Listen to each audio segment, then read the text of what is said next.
Imagine a quiet desert. The sun is hot. Sand hides an old stone house. Inside, time sleeps. Walls hold secret writing. Gold shines in darkness. For many centuries, no one opens the door. Then one day, someone finds it. They put their hand on the stone. They step inside. They touch the past. The air inside is thick and still. It has not moved for thousands of years. It smells of dust. And something else. Something ancient and unknown. The silence is a heavy blanket, broken only by the sound of your own breathing. Every shadow seems to hold a secret, and every object seems to watch you with unseen eyes. Now imagine soon after, people who open the door begin to die.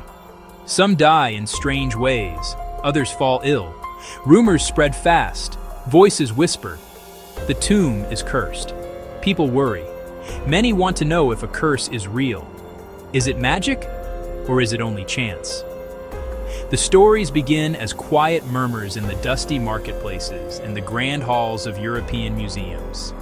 They are told over cups of tea and in newspaper columns. One of the most famous stories began in 1922. A British archaeologist named Howard Carter found a tomb in the Valley of the Kings. The tomb belonged to a young pharaoh named Tutankhamun. It had been sealed for over 3,000 years. The discovery was a global sensation. For years, Carter had searched the valley, convinced there was one more royal tomb left to find. When his team finally uncovered the top step of a hidden staircase, the world held its breath. The treasures inside shone like stars. People all over the world read about it. They saw pictures of gold masks, small statues. It felt like finding a whole lost world. The moment Carter peered through a small hole into the antechamber is legendary. His patron, Lord Carnarvon, asked him, "Can you see anything?" Carter replied, "Yes, wonderful things." What he saw was a dazzling collection of objects piled high in the darkness. There were golden chariots, ornate couches shaped like mythical beasts, chests filled with priceless jewelry. Shortly after the tomb was opened, people close to the dig died. The most noted death was Lord Carnarvon. He helped fund the dig.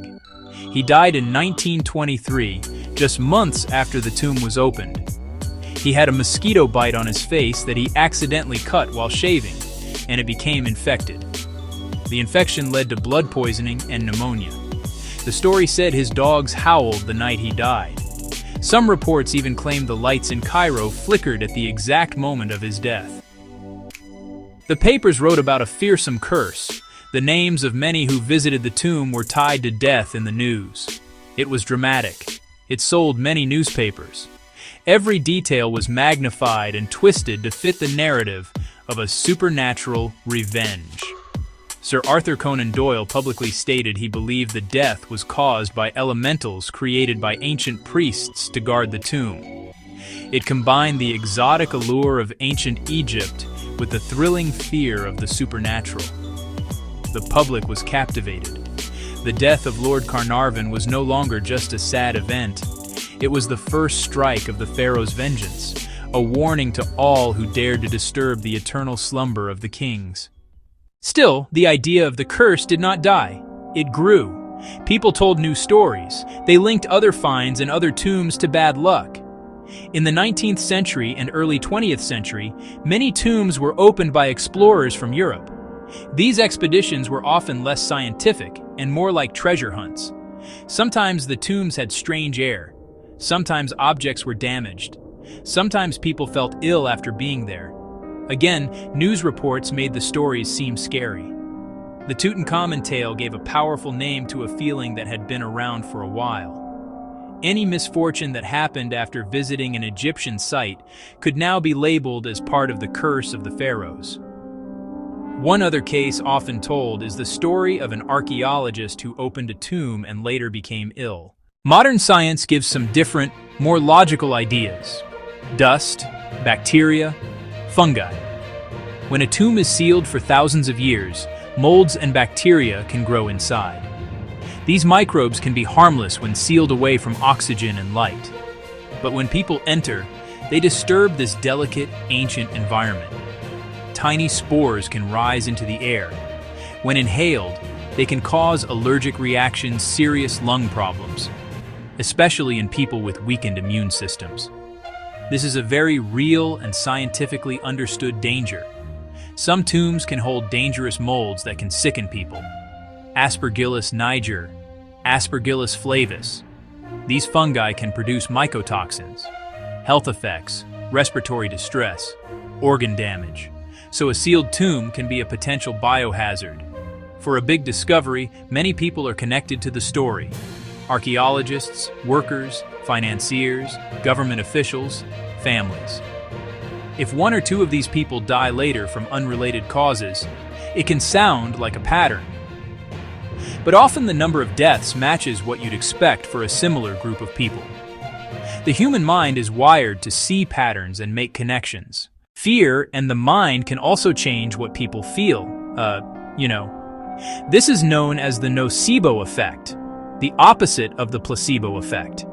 If you believe strongly that something will harm you, your mind can actually create negative physical symptoms.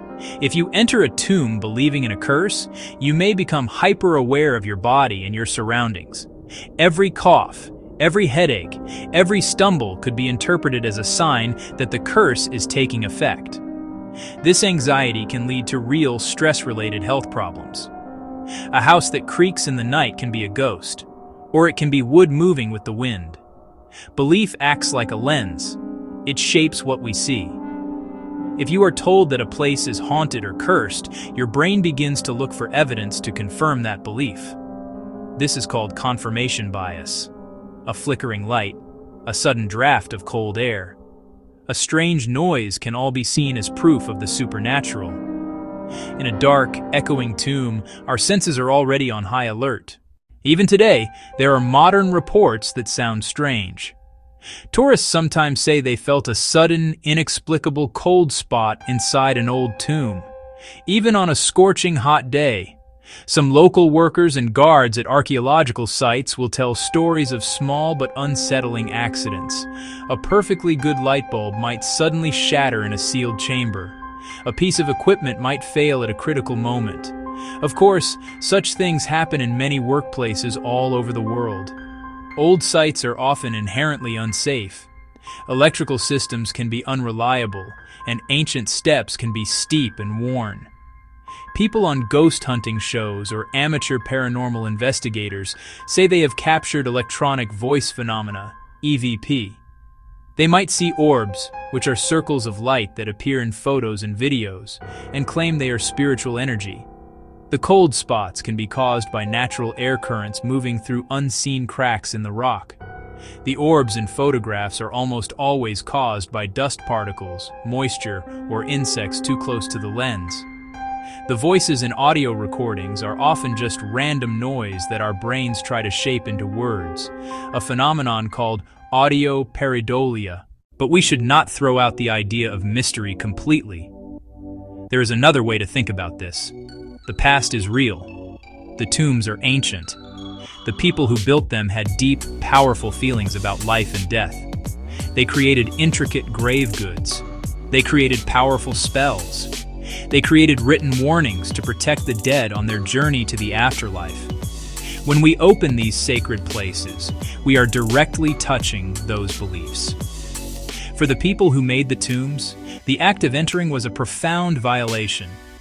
There are also very real losses when tombs are opened, a real curse of a kind.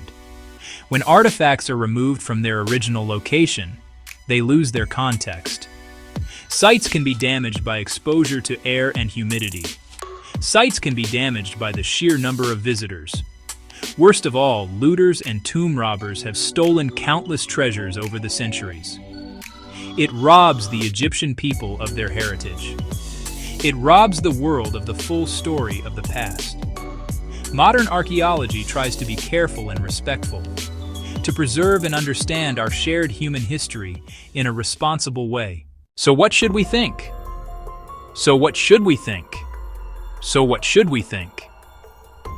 The tales of the Pharaoh's curse are a fascinating mixture. They contain some clear facts, they contain some wild stories, and a great deal of human fear.